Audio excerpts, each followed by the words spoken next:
An Army private charged in the biggest security breach in U.S. history is trying to avoid trial by claiming he was already punished enough when he was locked up alone in a small cell and forced to sleep naked for several nights. PFC. Bradley Manning was expected to testify about his treatment during a pretrial hearing set to begin Tuesday and run through Sunday in a military court at Fort Meade.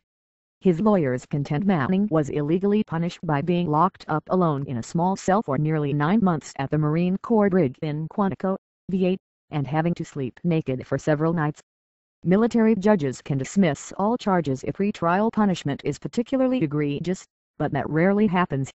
The usual remedy is credit at sentencing for time served, said Lisa M. Weiser, a retired Army colonel and former Army judge advocate now in private practice in Washington. Manning has also offered to take responsibility for the leak by pleading guilty to reduced charges. The military judge hasn't yet ruled on the offer and prosecutors have not said whether they would still pursue the charges against him. He was kept at the Marine Corps brig from July 2010 to April 2011 and the military contends the treatment at Quantico was proper, given Manning's classification as a maximum security detainee who posed the risk of injury to himself or others. He was later moved to Fort Leavenworth, Gone, where he was re-evaluated and given the medium security classification. The United Nations investigator called the conditions of Manning's time at Quantico cruel, inhuman and degrading, but stopped short of calling it torture.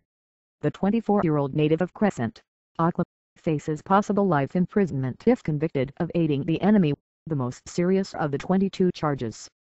He is accused of sending hundreds of thousands of classified Iraq and Afghanistan war logs and more than 250,000 diplomatic cables to the secret spilling website WikiLeaks while he was working as an intelligence analyst in Baghdad in 2009 and 2010.